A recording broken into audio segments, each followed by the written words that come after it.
Hay una regla en el narco que no está escrita en ningún lado pero que todo el mundo conoce. Una regla que se aprende no en las calles, no en las cárceles, no en los entrenamientos. Se aprende en los funerales. Y la regla dice así: nunca, bajo ninguna circunstancia, sin importar el tráfico, sin importar el calor, sin importar cuánta prisa tengas, nunca le toques el claxon a un convoy que no conoces en Sinaloa. Porque en Sinaloa, los carros negros con vidrios polarizados no son de narcos de película. Son de hombres reales. Hombres que toman decisiones reales. Y a veces, dentro de esos carros, viaja el hombre más buscado del planeta. Lo que voy a contarles esta noche no aparece en ningún expediente judicial. No lo van a encontrar en las declaraciones del juicio más famoso de la historia del narcotráfico. Lo escuché de alguien que estuvo cerca. Alguien que vio lo que pasó después. Y les advierto desde ahora, esta historia no termina bien. Si llegaron hasta aquí, saben que en el archivo prohibido no contamos lo que ya saben. Contamos lo que se susurra. Lo que se calla. Lo que nunca debió salir a la luz. Si quieren seguir recibiendo estas historias, ya saben lo que tienen que hacer. Suscríbanse. Activen la campana. Porque este tipo de archivos no duran para siempre. Ahora sí. Volvamos a esa tarde en Culiacán. Era un martes. O un miércoles. Los que saben no se ponen de acuerdo en el día exacto, y eso en sí mismo ya les debería decir algo, porque en el mundo del narco, cuando la gente empieza a olvidar los detalles, generalmente es porque alguien les pidió que olvidaran. Lo que sí recuerdan todos es la hora. Era pasada la 1 de la tarde. El sol de Sinaloa en su peor momento. De ese calor que aplasta, que hace que hasta los perros busquen sombra y que los hombres pierdan la paciencia. El tráfico en esa avenida, una de las principales de Culiacán, estaba detenido. No era nada extraordinario. Era el tráfico normal de una ciudad normal, con sus semáforos, sus bocinas, su caos cotidiano. La gente esperando, mirando el celular, escuchando música, maldiciendo en voz baja el calor y la hora. Y en medio de ese tráfico, había un convoy. 3 vehículos. Todos negros. Todos con vidrios polarizados al máximo. Todos con placas que, si alguien se hubiera tomado el tiempo de verificar, no iban a aparecer en ningún registro oficial. 3 camionetas que avanzaban despacio, pegadas entre sí, ocupando su carril con esa calma particular que tienen los hombres que saben que nadie se va a meter con ellos. El convoy se detuvo en un semáforo. Detrás de él, una hilera de carros esperando. Y en algún punto de esa hilera, había un hombre. No voy a decirle su nombre. No porque no lo sepa. Sino porque ese detalle, a estas alturas, ya no importa. Lo que importa es lo que era. Era guarura. Un guarura de alguien importante, sí, pero no tan importante. Un hombre acostumbrado a los carros blindados, a las escoltas, a los movimientos de personas con poder. Un hombre que, por su trabajo, debería haber sabido leer una situación. Debería haber reconocido lo que tenía enfrente. Pero ese martes, o miércoles, bajo ese sol que aplastaba, ese hombre cometió el error más caro de su vida. Tocó el claxon. 1 vez. 2 veces. Y dicen que a la tercera, cuando el convoy no se movió, se asomó por la ventana y gritó algo. Las versiones varían. Algunos dicen que fue un insulto directo. Otros dicen que fue una pregunta, algo como ¿para qué chingados traen tantos carros si no saben manejar? Otros dicen que fue peor. Que fue personal. Que mencionó a la madre de alguien. Lo que sí coincide en todas las versiones es lo siguiente: uno de los vidrios polarizados del convoy se bajó. Solo un poco. Lo suficiente para que el guarura pudiera ver adentro. Y lo que vio adentro lo dejó sin palabras. Ahora quiero que se detengan un momento aquí. Quiero que piensen en lo que es ese instante. El momento exacto en que un hombre se da cuenta de que acaba de cometer un error que no tiene reversa. No hay disculpa suficiente. No hay explicación que valga. El tiempo entre el momento en que ese vidrio se bajó y el momento en que volvió a subir probablemente fue de 2 o 3 segundos. Pero para ese guarura, esos segundos debieron sentirse como una eternidad. El semáforo cambió a verde. El convoy se movió. Y el guarura se quedó ahí, sentado, con las manos en el volante, probablemente rezando en silencio para que lo que acababa de pasar fuera solo un mal sueño. No lo era. Hay algo que la gente de afuera no entiende sobre cómo funciona el poder en el mundo del narco. La gente cree que el poder se mide en armas, en dinero, en territorios controlados. Y sí, todo eso cuenta. Pero hay un tipo de poder que va más allá de todo eso. Un poder que no necesita demostrarse con balas ni con sangre para ser absolutamente aterrador. Es el poder de la paciencia. Joaquín Archibaldo Guzmán Loera, el hombre conocido en el mundo entero como el Chapo, llevaba décadas construyendo su imperio sobre una combinación de inteligencia, brutalidad y, sobre todo, memoria.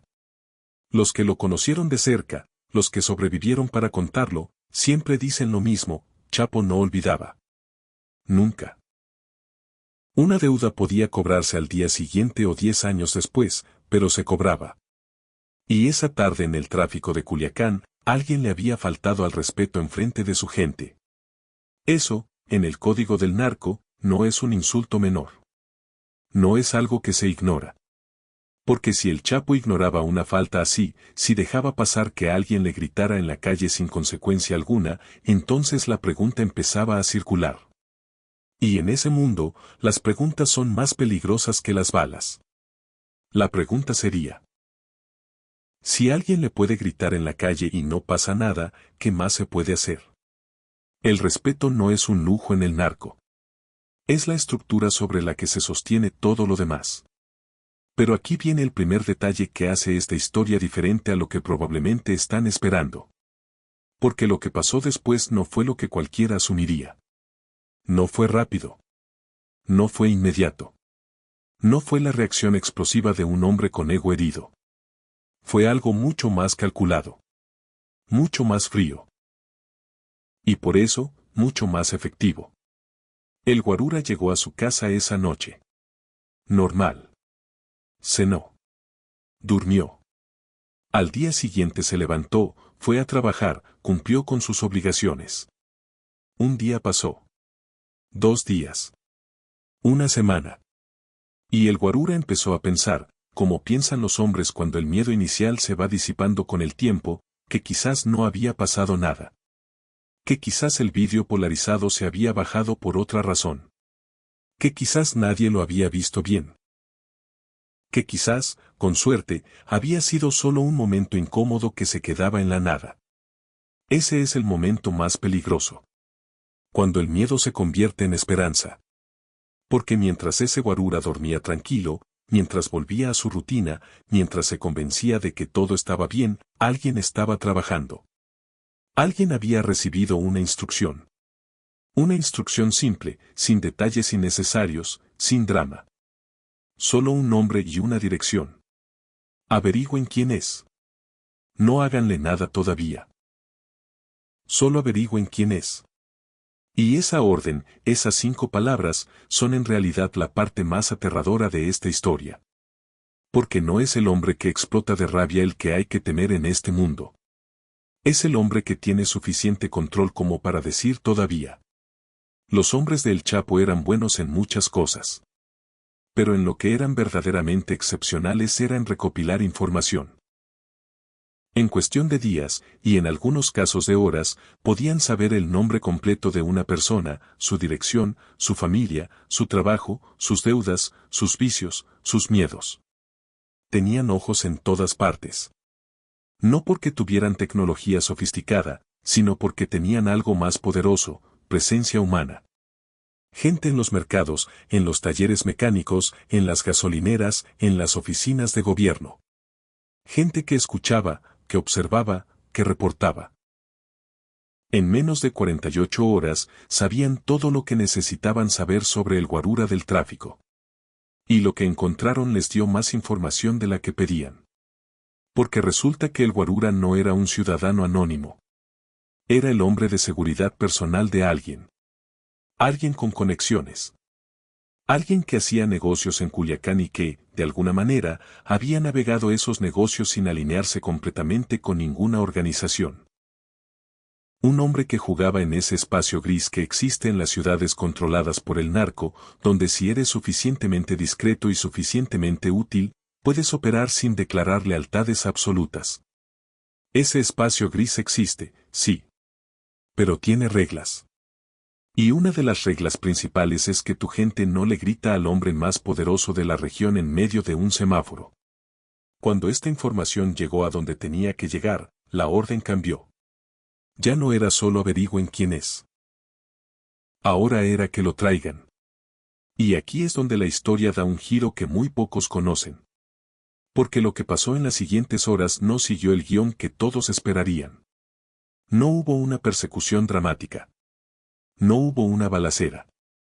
No hubo el tipo de violencia espectacular que aparece en las películas y en los corridos. Lo que hubo fue algo mucho más elegante, si es que esa palabra puede usarse en este contexto. Algo que demuestra por qué el Chapo no llegó a donde llegó solo por ser violento, sino por ser inteligente. Le mandaron un mensaje. Un mensaje simple. A través de un intermediario. Alguien que el guarura conocía, alguien de confianza, alguien que llegó a verlo con cara seria y le dijo que había cometido un error y que había una oportunidad de corregirlo. Que si venía voluntariamente, si daba la cara, si mostraba el respeto que no había mostrado en el tráfico, las cosas podían resolverse de otra manera. Esta es una táctica que muy poca gente entiende y que los que estudian estas organizaciones desde afuera casi nunca mencionan. La posibilidad de la corrección. El narco no siempre funciona como un sistema de ejecución automática. A veces, especialmente cuando hay conexiones, cuando hay utilidad, cuando hay algo que ganar, existe la posibilidad de presentarse, de hablar, de pagar de alguna manera la deuda. Pero esa posibilidad no dura para siempre. El guarura deliberó. Habló con su jefe. Su jefe hizo llamadas. Y finalmente, tomaron una decisión. El guarura fue. Llegó a donde lo citaron. Solo. Sin armas. Con la única protección que tenía en ese momento, que era la esperanza de que el canal de comunicación que habían usado para citarlo fuera también una garantía de que salía caminando. Lo que encontró ahí no era el Chapo en persona. Era algo diferente. Era una sala con hombres serios, hombres que no necesitaban gritar para hacerse entender, hombres cuyo silencio era más pesado que cualquier amenaza verbal. Y en esa sala, el guarura tuvo que hacer algo que probablemente fue lo más difícil de su vida. Tuvo que explicar. Tuvo que hablar de ese momento en el tráfico, del calor, del error, de lo que dijo o no dijo. Tuvo que mostrar respeto de una manera que fuera creíble, no solo para los hombres en esa sala sino para el hombre que no estaba en esa sala pero cuyos ojos, de alguna manera, sentías en todas partes. Escucharon. No interrumpieron. No amenazaron. Solo escucharon. Y cuando el guarura terminó de hablar, uno de los hombres le dijo algo. Una sola frase. Corta. Sin adornos. La frase que resumía todo lo que había pasado y todo lo que iba a pasar. Le dijo, el Señor ya supo quién eres. Eso era todo. No hubo más explicación. No hubo lista de condiciones. No hubo un castigo explícito anunciado en ese momento. Solo esa frase. El Señor ya supo quién eres. Y entiéndanlo bien. Esa frase no era un alivio. Era exactamente lo contrario. Porque en ese mundo, el anonimato es protección. El anonimato es lo que te permite cometer errores y seguir adelante. Pero cuando el hombre más poderoso de tu región sabe quién eres, sabe dónde estás, sabe para quién trabajas, y lo sabe específicamente porque hiciste algo que no debías hacer, entonces eres visible de una manera que ya no puedes deshacer. El guarura salió de esa sala caminando. Con su vida. Con su cuerpo intacto. Pero algo se había roto de una manera que no tenía reparación. En los días siguientes, su jefe empezó a recibir señales. No amenazas directas. no llamadas intimidatorias. Algo más sutil y por eso más efectivo. Contratos que se cancelaban sin explicación. Socios que de repente tenían prisa para otras cosas. Puertas que antes estaban abiertas y que ahora, sin que nadie dijera nada, estaban cerradas. El mensaje era claro sin necesitar palabras: la persona que trabaja con ese guarura ya no es bienvenida en ciertos espacios. El jefe del guarura entendió. Era un hombre de negocios, no un hombre de guerra. No tenía los recursos ni el apetito para sostener un conflicto con quien tenía enfrente. Y tomó la única decisión que le quedaba. Dejó ir al guarura. Sin escándalo. Sin drama. Le dijo que el trabajo había terminado, que las circunstancias habían cambiado, que había que seguir adelante. El guarura recibió lo que le debían y se fue. Y aquí viene la parte de la historia que más me impacta.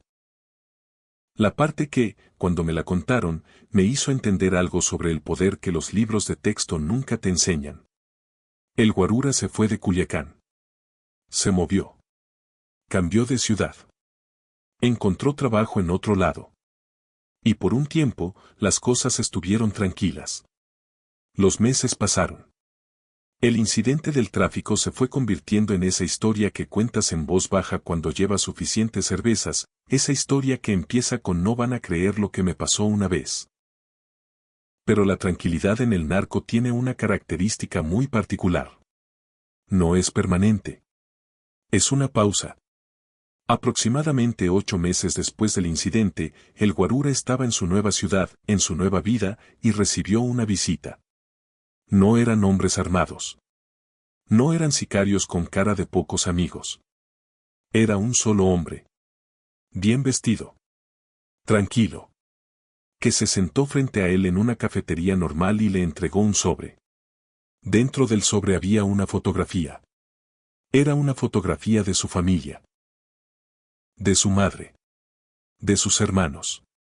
Tomada recientemente, en la ciudad donde vivían, desde una distancia que dejaba claro que la persona que tomó la foto no quería que los fotografiados supieran que estaban siendo fotografiados. No había nota. No había mensaje escrito. Solo la fotografía. El hombre bien vestido esperó a que el guarura procesara lo que estaba viendo, y entonces dijo lo único que vino a decir. Le dijo: "El Señor no olvidó". Y se fue. El guarura no fue dañado esa vez. Su familia no fue dañada. Pero desde ese día, algo cambió en él de una manera que las personas que lo conocían describían como irreversible. Se convirtió en un hombre diferente. Más callado. Más cauteloso. Un hombre que miraba los carros en el tráfico de una manera diferente. Que cambiaba de carril antes de tocar el claxon. Que prefería esperar eternamente antes de hacer una sola cosa que pudiera interpretarse como falta de respeto. Un hombre que había aprendido, de la manera más costosa, la lección que los que viven en Sinaloa aprenden de niños. Que en ciertos espacios hay errores que no se cometen. No porque haya una ley que lo prohíba, sino porque las consecuencias de esos errores no tienen un límite de tiempo. No tienen un límite geográfico. Y no tienen un límite de alcance. Porque el hombre que iba en esa camioneta no era un hombre que olvidara. Hay algo en esta historia que no es solo sobre el narco. Es sobre el poder en su forma más pura. El poder que no necesita gritar porque nunca tuvo que hacerlo. El poder que no necesita demostrar su fuerza constantemente porque su sola existencia ya es la demostración. El poder que puede esperar 8 meses para mandar un sobre con una fotografía, sin decir nada más, y lograr más con ese gesto que cualquier acto de violencia explícita. En el juicio de El Chapo en Nueva York, desfilaron decenas de testigos. Ex socios. Ex empleados. Hombres que lo conocieron en sus mejores y en sus peores momentos. Y uno de los patrones que emergía una y otra vez en sus testimonios, aunque no siempre de manera explícita, era ese: Chapo tenía memoria de elefante. Recordaba favores de hace 20 años. Recordaba traiciones de hace 15. Recordaba detalles que cualquier otra persona habría olvidado hace tiempo. Esa memoria no era una particularidad personal. Era una herramienta de administración. Era la manera en que mantenía cohesión en una organización que en sus mejores momentos operaba en múltiples países simultáneamente, con miles de personas en su nómina, con más dinero moviéndose que el presupuesto de muchos países pequeños. Para mantener ese tipo de estructura, necesitas que la gente sepa que no hay acción sin consecuencia.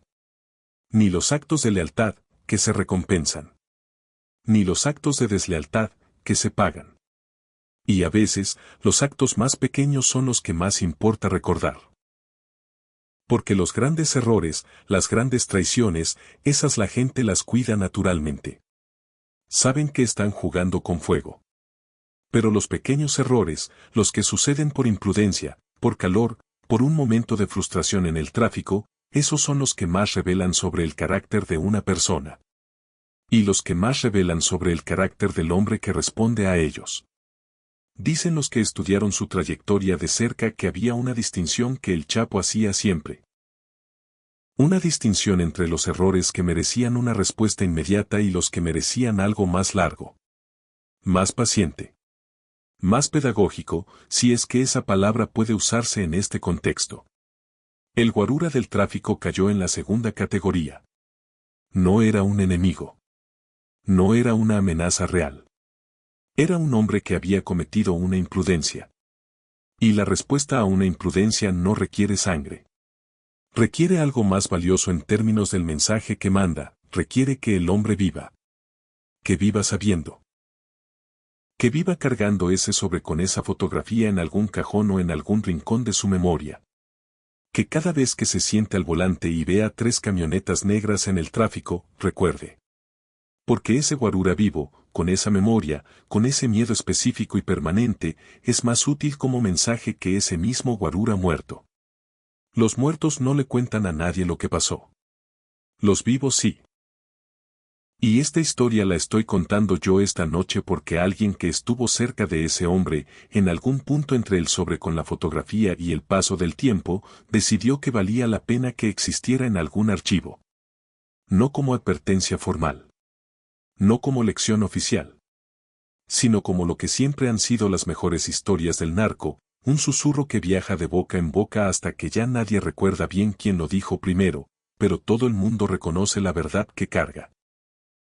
Hay cosas que no se hacen. Hay espacios que no se violan. Hay hombres a los que no se les grita en el tráfico.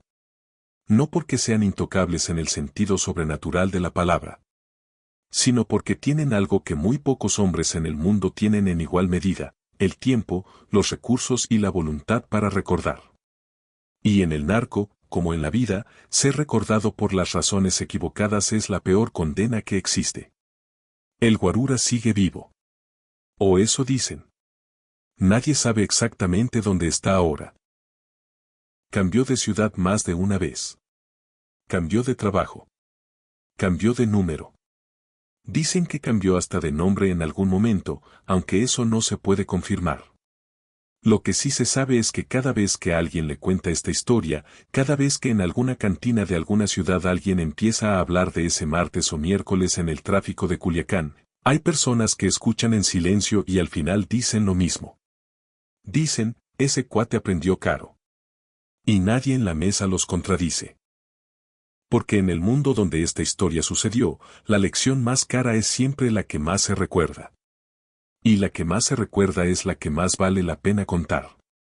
Esta ha sido la historia del guarura que le gritó a El Chapo en el tráfico. Una historia que no está en ningún expediente, que no aparece en ningún libro, que no la va a encontrar en ningún documental de plataforma. La encontraron aquí.